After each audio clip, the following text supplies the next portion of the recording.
Hi,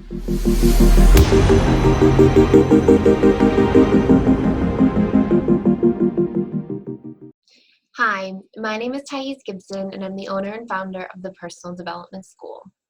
This is your daily breakthrough video, and today I really want to talk about overcoming trauma and sort of the correlation between trauma and attachment. So before I start this video, I want to say something really important.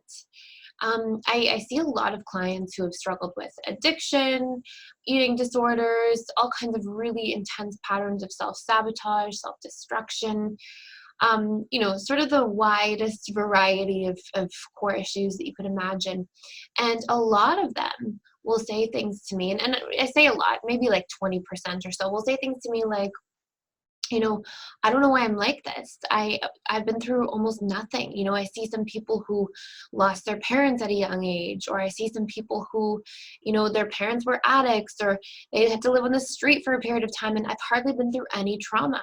I don't have any crazy outstanding experiences of trauma as a child. So I don't know what's wrong with me. Why am I like this? And what's really important to notice is that we all go through trauma, every single one of us. And how we store and encode the trauma is dependent on a wide variety of factors. But when we come into the world and we're these little babies who are wired for attachment and who have this deep need for love and connection and have a biologically programmed fear of abandonment, when we are when basically the socialization process starts, the process of classical conditioning begins, where you're punished for doing things wrong and rewarded for doing things right. What we're taught essentially, and what our nervous system will infer, is that love is conditional. And so when we come into this world and we're these babies and we're so highly dependent on our caregivers for survival and we fear abandonment, rejection feels like it's the potential for abandonment. So this punishment reward system constantly triggers our nervous system to be responding as if like our life is being threatened. And we're hoping, we're loving unconditionally, we're connecting to our parents, our caregivers unconditionally. And when we don't get that back, that in and of itself is extremely traumatic for every single person.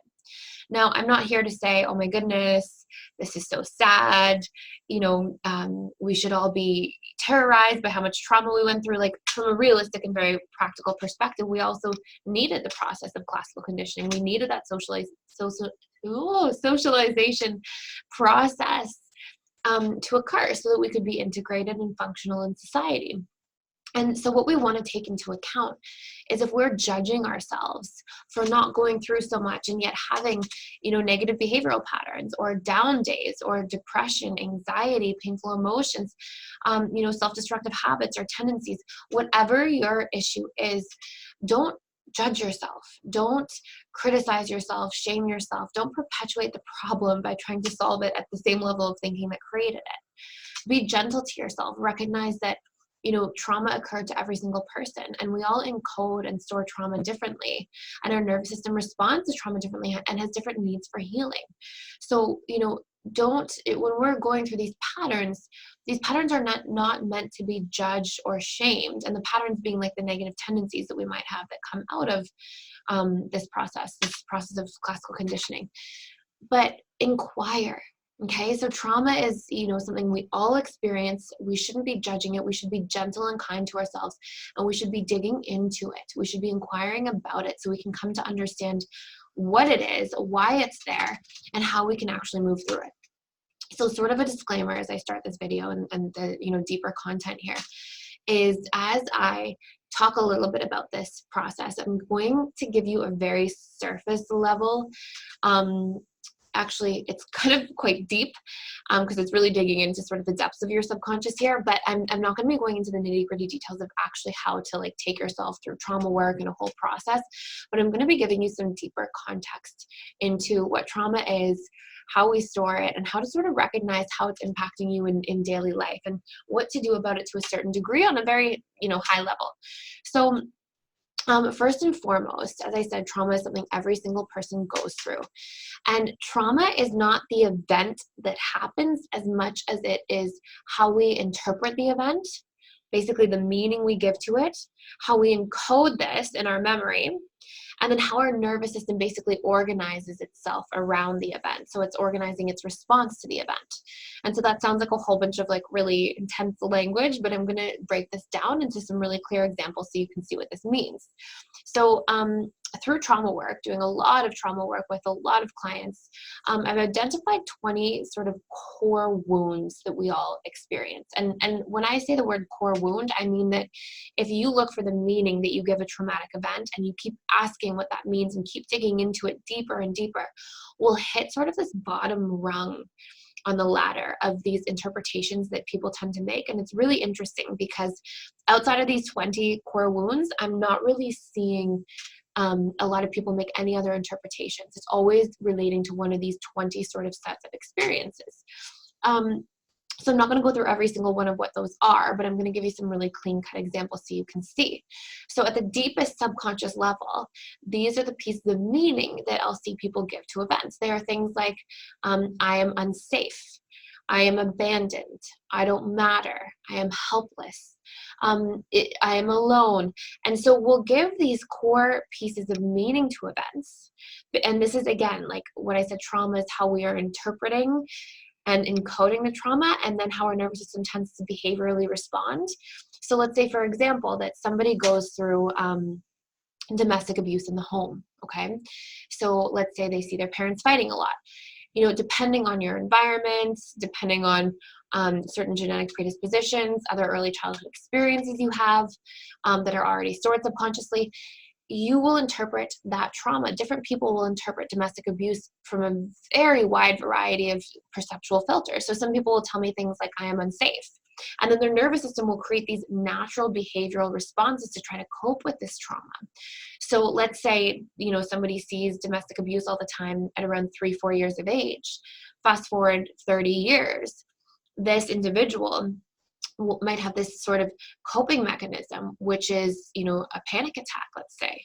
And every time they feel the trigger of unsafe happening, they might, you know, their nervous system comes on high alert, goes into this intense fight or flight response as a means of protection. There's seemingly no context for it externally, but there actually is a very clear internal context when you start to study these things. And it's that something they interpreted in their, you know, present day life in their 30s. They go, oh my goodness, I'm unsafe, and it triggered all of this stored emotion, and then it triggered that programmed nervous system response, which is to become on high alert. You have a panic attack. And so just to give that really clear-cut example, you're a child, you store and interpret trauma in a certain way, that stays in your subconscious mind, your nervous system organizes around that, also creates a behavioral coping mechanism that's automatic and subconscious as well. And then when something in your environment that could be like as small as a loud noise, or you know, somebody shifting their mood suddenly, you know, those things may seem to be like super random all these years later, but what you're not recognizing is that they triggered a belief association or a stored interpretation, a meaning essentially that you gave to trauma years ago, which then triggered that entire response to come flooding to the surface. Okay, so as one example, you might have this core belief that you stored your domestic abuse or your domestic violence that you saw in the home as, I am unsafe. Somebody else might trigger that and might store that as, I am alone. They might interpret it that way. So they might, for example, see their parents fighting, always run to their room, and then feel lonely there and feel like, I'm alone dealing with this. Somebody else might think, you know, I always had to care for my parents. I always had to help my parents when they would go through this. Nobody ever checked on me. And so obviously my feelings don't matter. I don't matter. And so again, that's another core belief. So when we dig into things, we'll find that there's these certain core beliefs that everybody tends to interpret trauma through, and it's basically the meaning that they store around any related events all of their lives. And here's the really interesting part. These core interpretations that we make, so I am helpless, I am unsafe, I'm alone, I don't matter, you know, and there's quite a few more, but I won't go into all of them right now. These stored interpretations, these pieces of meaning that we give to things, they actually become quite chronic and repetitive in daily life. So what this means is that, let's go back to the example of somebody feeling unsafe. Let's pretend, again, you come from an abusive home, you interpret the abuse as you being really unsafe and unprotected, and And then your brain, your subconscious mind, because we're so survival based by nature, because we've got a reptilian brain functioning on high gear for a substantial part of our waking life, what happens is your brain becomes hypersensitive to anything that could also make you feel unsafe. Because if you've been unsafe in the past, your brain's like, okay, we want to make sure we are in high alert for anything that could make us unsafe at any time. And what that creates is hypervigilance, hypersensitivity, over-responsiveness to the potential of trauma or challenging events. And then we might be seen in our adult lives as nervous, panicky, too anxious, too dramatic, too emotional. And really what's happening is that your subconscious mind is basically reprojecting this old stored meaning that you had from early childhood onto all of the different potentials for threat in your present day environment all these years later, and responding as if these things might be true. Okay, so what does this mean? Like, if you are all the time, if you have a stored meaning from a way earlier event that says I am unsafe, and then you're reprojecting the lack of safety onto all kinds of different things, loud noises when you're crossing the street, the potential for physical threats in your neighborhood as you're walking home, the potential, oh my goodness, are the doors locked? Or, it's not that there's something wrong with you and you're overdramatic or oversensitive, or that because you have anxiety that you should go take a bunch of pills. And I shouldn't say that, because I do believe that pharmaceuticals work for a certain period of time, but I do not believe they're the answer to our problems. And that's not me saying get off all your pills immediately, but it's me saying work on the core issues while you're taking those pills so you don't form a dependency. This is a separate topic though, and I won't get into that right now. But here's what's happening. Your subconscious mind is just reprojecting all the time as a means for protection. If you can be on high alert at any time that there's a potential threat to your safety, your brain thinks that it's got a better chance at survival. And so that's great, hundreds of thousands of years ago, when you're actually, there's predators around and there's actually a threat to your survival. But that's not great when you're trying to live in the 21st century and be healthy and happy, right? This isn't something that's conducive to your overall well-being. So I think it's really important for us to recognize that A, we all go through some form of trauma, okay? B, that it's not the instance or the circumstance that causes so much pain as much as it's the meaning that we give to the instance or circumstance, how we encode that, store that after we've interpreted it, and then how our nervous system tends to create these automatic behavioral responses to the trauma. And so when we can dig into that and understand that, we're empowered to heal it. And there's a certain set of methodologies that I personally use to really help people transform PTSD, deep-rooted anxiety, depression, all kinds of stuff in a very short period of time, once we deeply understand these core wounds and we can start to systematically move through them. So I'm not going to go into that in this video, obviously, and I'm not necessarily saying, go home and do all this trauma work with just the information from this video, because I'm not giving you a process here, but I'm helping you to understand really what's going on in trauma, and to also recognize that just because we have an extremely traumatic event, and I mean, all extremes of traumatic events, definitely does not mean that you have to be the victim of that trauma all the time. What you have to do is understand what you've made that mean, the programs that have been built around that, the natural behavioral responses that you've grown to cope with that, and then start reprogramming and uprooting those things, okay? So if you've been through trauma, it doesn't mean, this is the end and you're always going to be struggling and suffering. Not at all. And in fact, going back to as I started this video and I was talking about, people who are struggling with addiction, one of my favorite quotes is by Dr. Gabor Mate, who's an addiction and trauma specialist and a very well-known speaker and author and public figure. And he says, it's not why the addiction, it's why the pain. And I would apply that to all core issues. It's not why the anxiety, why these patterns, it's why the pain that I've stored, that I keep reprojecting to keep recreating and repeating these patterns and cycles. Same thing. It's not all these challenges that we go through, self-destructive habits and patterns and self-sabotage and negative tendencies. It's not that there's something wrong with you. It's that your brain is still going through these patterns and responsive coping mechanisms because of previously stored subconscious and unresolved patterns and programs you have that it is reprojecting onto your environment. So I'm sort of like going on this big rant here because I really want people to understand their trauma and heal from it, and to know that this is something that's completely possible. So anyways, I'm going to give you a couple like little interesting other tips, and then I'm going to wrap this video up and maybe dig into some of this stuff more deeply in future videos. So please let me know if you'd like to know more about this process, and I can put a little bit more information about this. So what you can do, just if you're investigating, and keep in mind, like, sort of trigger warning, right? Because this might bring up some feelings, is you can write down, and I highly recommend, for people to do this if you're really deep in this personal growth journey.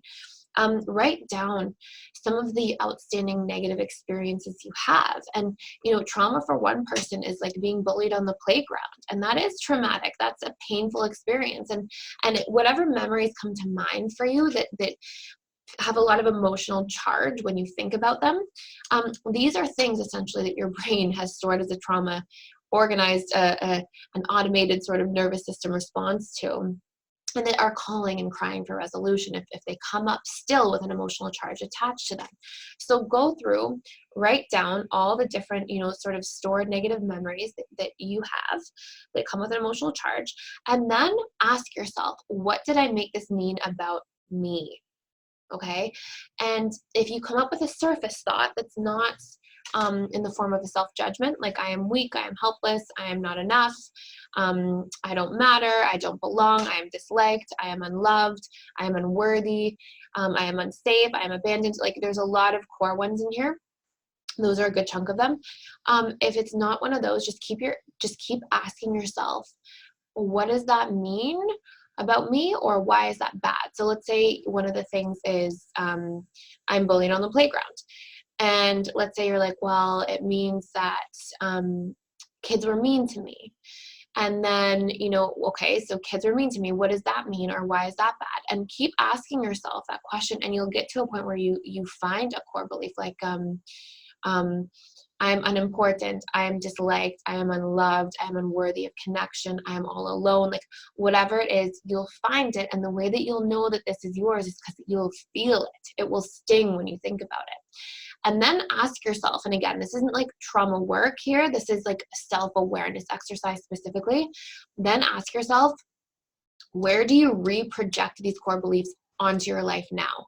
And this is a huge exercise in awareness, because what you'll start recognizing is that these unresolved experiences that you had in childhood or early life, or just earlier life, like it could be something traumatic that happened a year ago, these unresolved instances are things that you are spending a lot of time now either still coping with, still reprojecting and then responding to. So for example, let's say it's I'm disliked. Maybe you think everybody at your workplace all these years later, because of that childhood bullying experience on the playground, maybe you think everybody doesn't like you, and you spend all this time pushing people away or avoiding people, or you'll see a lot of really interesting patterns emerge from this exercise. And ask yourself, so where do I reproject these patterns now? Okay. And are they completely true? Are these assumptions that I'm making because of past core wounds and things that I'm actually just reprojecting and replaying? Or can I 100% know that these beliefs that I'm having, thoughts and feelings that I'm reprojecting, are completely accurate depictions of the reality that I'm experiencing? And what we're sort of doing is making all this subconsciously stored information conscious, and then we're actually taking a real clear look at what's governing us in our subconscious mind at a conscious level. So from that, there's a whole bunch of really amazing stuff we can do, but try that out for now. That's a really important thing to be doing. And keep in mind as well, like, your emotions are always completely real and valid. So let's say that we use that example of, yes, you had that childhood bullying experience on the playground. All these years later, you're in the workplace and you think those same things. Oh my goodness, I am all alone. People don't like me. I'm unworthy, these painful beliefs. And your feelings are real. Like, as you question that, can I absolutely know that it's true, that this is the case? As you question it, it doesn't make your feelings, we're not questioning your feelings, because your feelings are true, valid neurochemical responses. We're not questioning your feelings. We're just questioning the stories that are creating the feelings. We're questioning those interpretations that we're making about the environment that are producing those feeling-based responses. And then you can ask yourself as a last question there, how do I behave when I believe these things? Okay, so do I avoid people at work? Do I push people away? Do I yell? Do I become hyper-vigilant? Do I become aggressive? Do I become angry? Do I become withdrawn? Like, look for what your behavioral patterns are, and you'll see that there tends to be a significant amount of links between your past and how you responded then, or how you interpreted things then, and the present. And we're just not necessarily recognizing them because these are internal things that are happening. Belief patterns, thought patterns, emotional patterns, unconscious behavioral patterns that are repeating themselves, but our external environment is changing. And we've been so conditioned to focus on our external environment that we don't necessarily recognize that a large portion of our internal environment is quite repetitive.